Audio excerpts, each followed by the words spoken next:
This isn't a competition. What we'd like in terms of outputs are loads of drawings, as sketchy as you like. We'd like you to make models, and most importantly, we'd like you to have fun.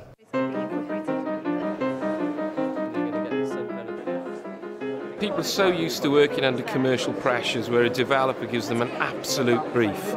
To give them the freedom of a very wide brief, people are really welcome the opportunity to let the creative juices flow, I suppose. There are almost 80 designers, artists, members of the public, members of the local authority and the Welsh Assembly Government, all looking at a really large site, which is the last site in Cardiff Bay to be developed. To bring all these people together to collaborate is really a fantastic opportunity, and it hasn't been done before on this scale. It's good that there's that diversity, and believe me, in this room, people are coming at it from every different angle.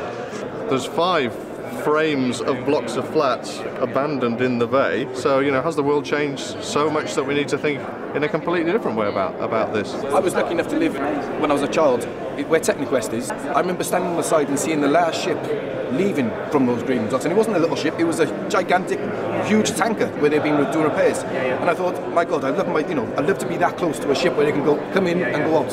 It's quite funny having 4 architects in a group of 8 people though, because they do like to be here, to be honest with you. But it's more interesting to listen to the community, people from the community and what they make of it, and how they do kind of stop people trying to make some sort of grand gestures all the time. Just take you back to something sensible in the community. This is not just about another block of flats or a new road. This is about, I suppose, a lifestyle and a way to creating a new sense of community. What I'm hoping it will do is somewhat relating to this local community, which obviously has its roots in the docks. Once the whole development is built, you don't want that to be too much of a sort of, well, it's almost a dead end actually. It's not really a dead end though if half of it is for like pedestrian access there. Pleasure purposes. So then that's not really a dead end, because that's a place that people go to get away from the traffic. This tells you alone, us being here, being invited in here, to say what we got to say, where we never had it before. So we're looking forward to it. We feel positive, and if things go the way we're planning things so far, I think we'll see a lot of the community living up there.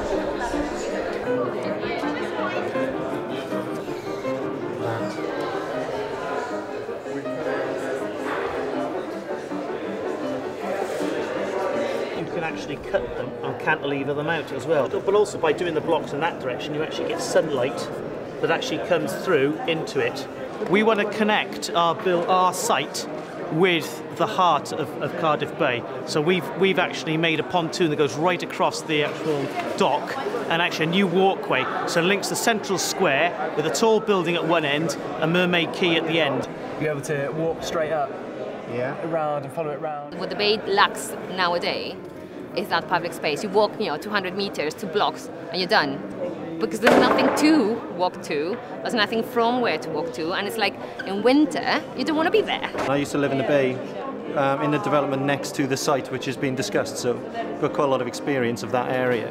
There's a lot of apartments down there which are empty, there's not much to do, and very much a case of, you've got to walk to Tesco's to get some milk, there's nothing to do there, and it's just purely houses, there's not enough mixed use. I genuinely believe that market of buy-to-let enclaves has gone, and hopefully we'll never go back to it. How do you solve this problem of trying to design for a future that you don't know what it is?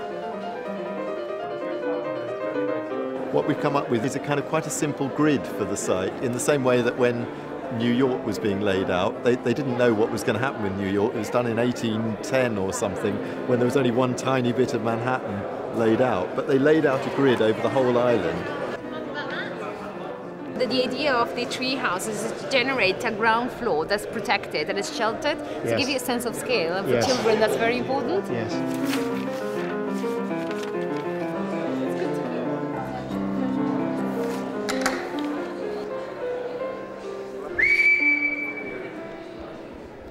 Thank you. Just giving you the countdown. It's a bit mind-blowing, to be honest. There's so many ideas coming forward. But that's the idea of tomorrow, of course.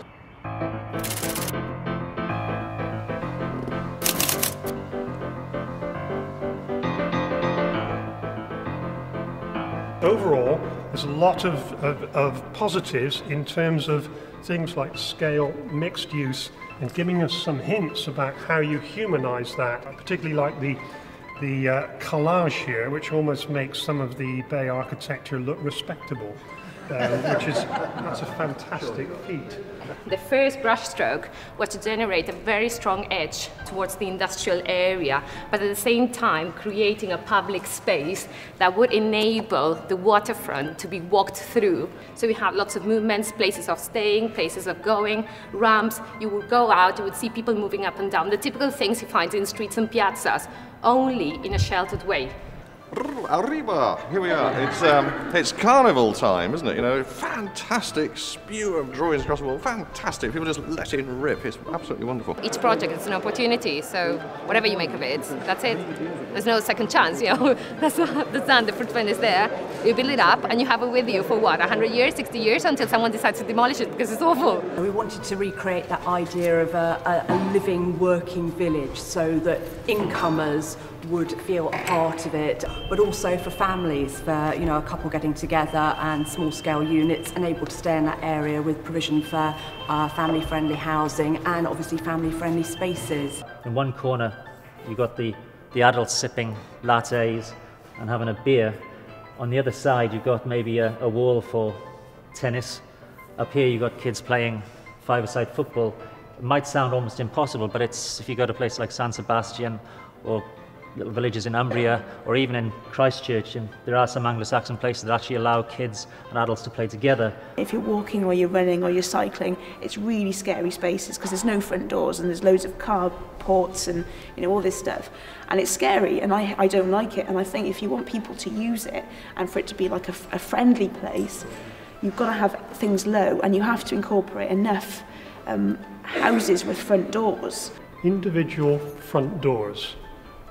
There's an idea that we threw out in Cardiff Bay when we finished Lloyd George Avenue, and it's the reason why there's hardly a single two-sided modern street anywhere in the bay, and that's something that Roath Basin's got to sort out and got to provide if it wants vitality. And this edge here then is whether it's your Berlin or Barcelona or your Cardiff grid, the idea that you would have layering of mixed use, you'd have shops, you could have around the back, you could have you would get your car fixed, you'd have garages, things that make up a neighbourhood. I think that's a powerful idea. It's a modest ambition in some ways, but I think it could manifest itself in something which is really an extension of the bay, as some of us who are old enough would remember it.